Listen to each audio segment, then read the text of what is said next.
is good, YouTube? Quinn Wade Basketball Analysis coming to you with a quick video. I wanted to let you guys know I got some new merchandise available, not just t-shirt anymore. I got different type of t-shirt, different type of shirts and logos that you can purchase on my spread shirt, and also hoodies now. We have expanded and added more to the channel and more merchandise for the brand. Thanks for supporting. It will be in the description and the links will be in the comment section below. Thanks for helping me and supporting the movement. Quinn Wade Basketball Analysis. I'm going to check out the video. What's good, YouTube? Quinn Wade Basketball Analysis coming to y'all with a quick video. We're going to talk about playoff predictions since Portland has advanced by knocking out Denver, and Golden State advanced by knocking out, obviously, the Houston Rockets, which we thought all would be long and tough series. And it ended up being 7-6 game series, which is what most people expected. All I can say is the playoffs have lived up to the hype so far, and we still got one more game 7 to go. But I want to tell you who I'm going to pick and why I'm going to pick them. But first, let's talk about the series. Obviously, the biggest matchup is Damian Lillard versus Golden State.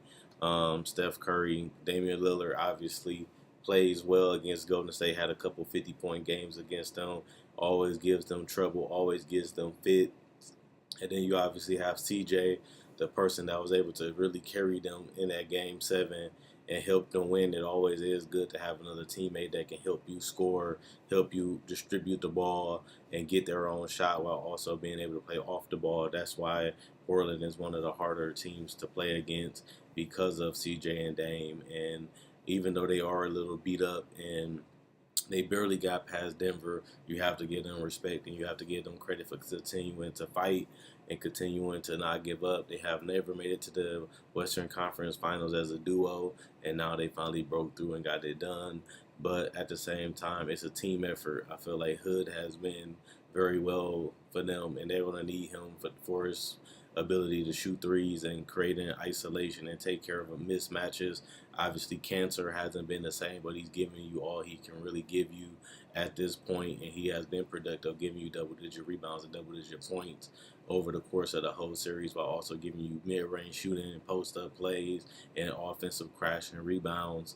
Also, you gotta give Aminu credit. He hadn't have a good series, but he still is a defender. He still is a guy that can be a threat from the three-point line at this point and knock down shots. And obviously, you got Zach Collins. He continues to have fouling problems for the last couple of years. That hasn't changed, but a guy that can play that 4 or the 5, depending on who's out there in that lineup, and can stretch out that floor. He can be very dangerous if you don't pay attention to him, because he isn't scared of the big moments and he ain't scared to take big shots. And then you have obviously the other players on this roster that can really step up and bring it. And I definitely feel like the Blazers are showing that they're not going to back down. They're not scared of anybody. And there's multiple players on this team that can step up. But that's the thing compared to the last couple of years. Portland only really relied on Dame and CJ. Now they got other players that can get their own shot. They got other players that can step up. They got a legitimate 7 to 10 people that can really come in and play, like Steph Curry, like Zach Collins, like Evan Turner, who had a 14-point game in Game 7. And you obviously still will have Hood and Curry that can still come in and give you good contribution going along with Myers Leonard.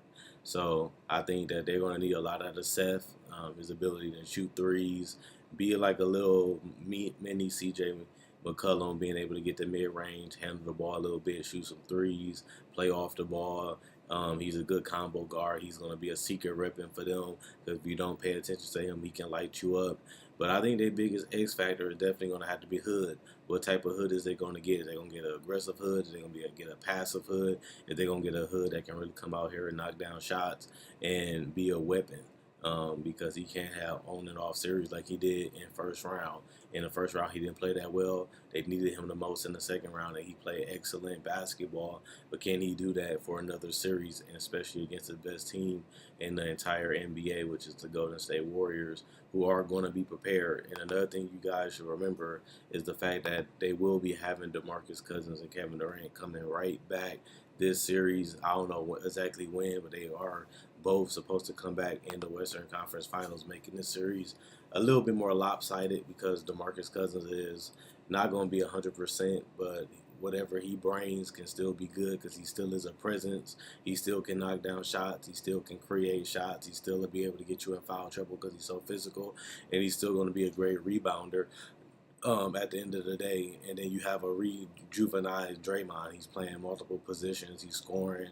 He's having a lot of confidence, and he's that anchor. He's starting to control that paint. He's starting to make it tough on the inside interior. And then you get Kevin Durant back, a guy that's probably their best defender outside of Draymond. His ability to be quick and mobile and fast and rotate and help and guard players one-on-one. And then Clay. Him and Clay, Draymond, and KD, they can guard CJ. They can make it tough. They can block shots. They can get out there and make it tough for CJ and Dame. Dame did not have a great series against Denver. He struggled against Denver, even in Game 7.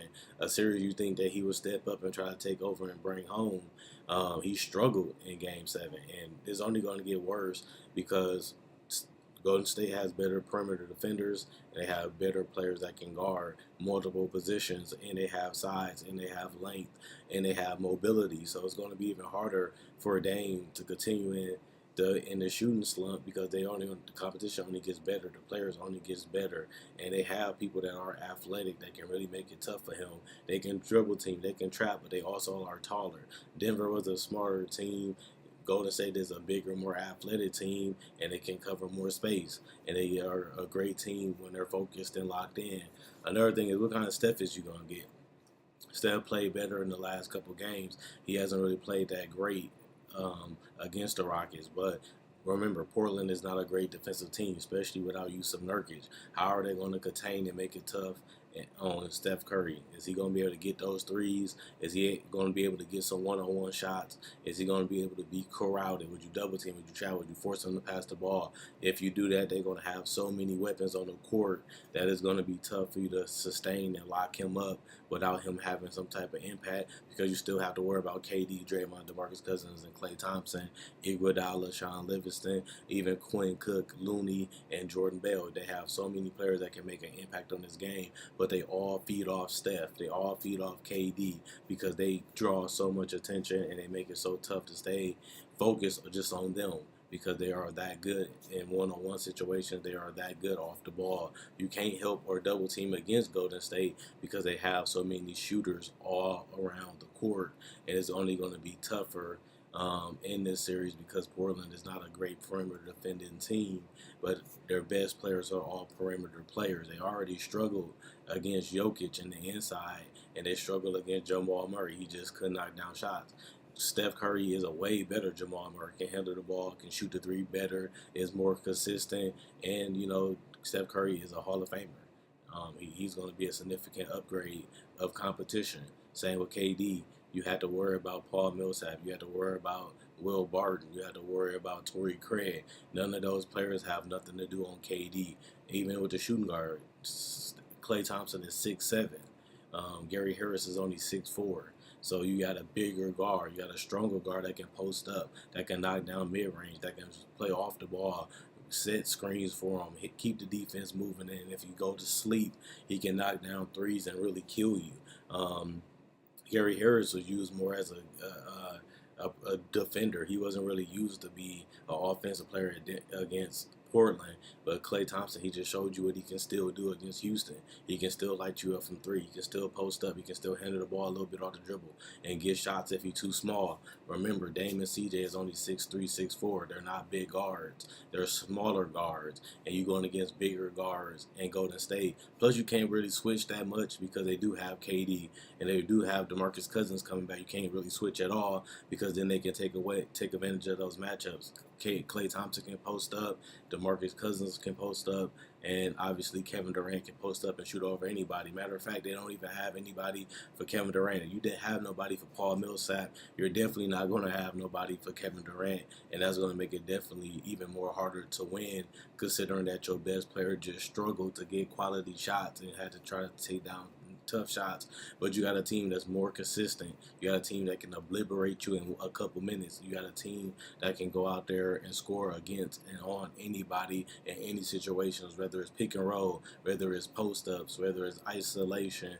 this team has weapons for every single position. This team has weapons for every single place on the court, so you can't really depend on your defense to really lock them down unless you have the right tools and the right coaching staff, the right system intact, and the right players. They just don't have the right players to guard and defend Golden State for a 7 game series. Can they win 1-2 games? Yes, but can they do it over a course of 7 games? Portland looked tired. They look exhausted. They look like they didn't have that much left, and they barely passed Denver, which is still a win, and you still got to give them love and respect for doing that. But at the end of the day, it's a different beast against this Golden State team. This team is more hungrier. This team is playing on a high level. This team is more confident since KD and DeMarcus Cousins went down. They won series without KD and DeMarcus Cousins. It's only going to be harder to beat them with KD and DeMarcus Cousins back on this roster. This is the best team in the NBA. This is a team that Portland doesn't fear. They feel like they can beat them. They feel like they can compete against them.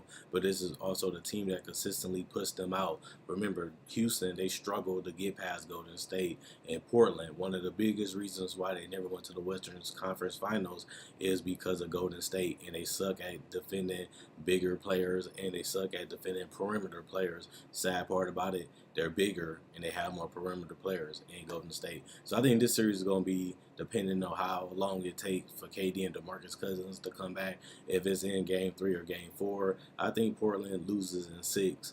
But I give them a fighter's chance. They still can shoot threes. They still can get hot.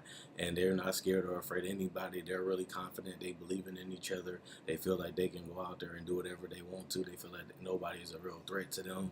And that's how you're supposed to think when you want to be a championship team. That's how you're supposed to think when you're in the Western Conference Finals. You done got this far. You feel like ain't nobody going to stop you. Ain't nobody going to beat you. But you just got to have love and respect for the Golden State Warriors of being able to get this far despite all the injuries and all the chaos that they've been having all season. And in the playoffs, they still have a chance to go to the NBA Finals, and they still have a chance to win this series even without Steph. Even without KD and DeMarcus in the beginning.